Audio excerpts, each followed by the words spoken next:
Hi, it's Kim Marie, and I want to talk today about the wisdom we can learn from a 3-year-old.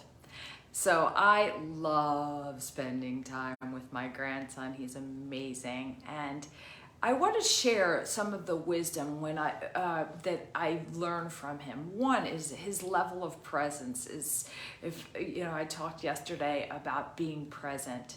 And when we're present and we notice all the little things, life is magical, it really is. But I want to talk about his level of expectancies. And I want to ask you, when you're in a situation, do you expect it to turn out well, or are you waiting for the other shoe to drop? And later on, I want you to really think about that. Do we expect the worst based on our past? So I want to share my grandson. We go to the park or we go to an indoor play arena, and he calls it the gray ground. And no matter what has happened in the past, no matter what mood he's in, if I pull up to the gray ground, he says, "My buddies are here." Now, here's the cool thing about that. I don't take him typically to the playground by his house. I take him wherever I am traveling with him. I take him to the beach, I take him to different hotels, and we go to different playgrounds. So it's never the same thing. But each time he skips, he gets excited, he trots over, and he says, "My buddies are here." So he knows that every person is considered his buddy. He's not saying, "Oh, that person that picked on me in the park last time, I better watch out for him," or "This person wasn't friendly to me," or "Do you remember the time that I cried because I got taught?" He doesn't remember any of that. He remembers one, and I don't think that he doesn't remember, because he does remember things. He remembers that I took him to the beach a couple of months ago. He remembers going in the water. He remembers things, but he focuses on the good. He's focusing on one thing, that he has buddies wherever he goes, if he does what he needs to do to make them his buddy. But in his mind, they're already his buddy, so it doesn't even matter if he plays with them or not. But he will go up and want that little boy or girl to play with him, and I'll say, "Well, okay, so you have to ask them." And so he has to ask them, and he asks very quietly, and then I have to remind him to speak a little louder, and then he speaks a little louder, and then I have to remind him to introduce himself, and he does that. And so he already knows that it's going to be good. He just has to do these few things. He doesn't focus on what happened wrong in the past. Each time he shows up and he's present and he does what he needs to do and he has fun. Even if at times in the playground he falls and cries or doesn't get exactly what he wants, he remembers it's a good experience, and each time he shows up he has positive expectancy. So how can we use that in our lives, right? It's not that he has a perfect life. As a matter of fact, as a 3-year-old, I was just reading that their brain is functioning and going at such a high speed that it's 2 times more than a college student. It's twice as fast, it's twice as much information is being processed as a 3-year-old than as a college student, and almost 3 times the amount of what us as adults are doing.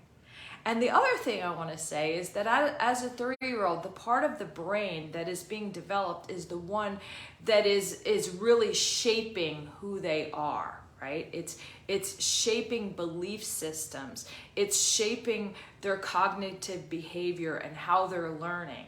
So it's kind of like as if many people describe how people are very revolved around themselves, right? The whole world revolves around them. Well, as a 3-year-old, that really is the part of the brain that we're using. So as they function, if something happens that isn't a positive experience, they will make it about them. They will believe, they will create a belief that they must have done something to cause that, or they need to do something different. Even if they can't put it all together at that time, the world revolves around them. That's the part of their brain that they're working in. So it's not like they have it easier than we do as adults. They don't. They actually have it a lot harder in that way. They have so much coming at them. There's so much that they're processing. That's why they have meltdowns. That's why they get overly stimulated, is because there's a lot coming at them. There's a lot to process. And then there's a level of safety that needs to happen for them, because they are completely dependent on adults for their safety, for their well-being. So yes, the world does revolve around them. Yes, they do take things personally. Yet, they know how to let it go. They know how to still be present. That's the thing that we lose as we get older. We lose the ability to be present. So the only distinction is that they let it go and they get back into the present moment. They don't keep going back into the past and bringing it with them. They show up and they say, my buddies are here. And they don't even know who those buddies are going to be today. And each day they make new friends, and they don't say, oh, I don't want to be with that one. I don't want to be with that one. Everybody is their friend.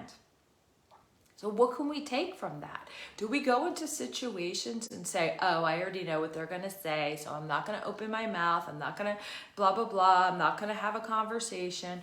Or are we expecting that the other shoe is going to drop? Because that's what's happened before. Because if we do that, then we're really not present. We're back in the past, and we are literally recreating it. So Tommy recreates by just being present each time. He is expecting that he's going to have buddies and he's going to have fun, and he has no idea what that's going to look like.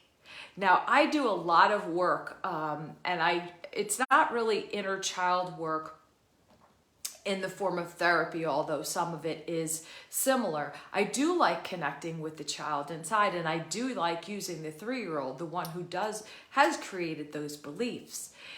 And it is a way to learn to be kinder to ourselves, because we are so tough on ourselves. It's like, would you say that very thing to a 3-year-old?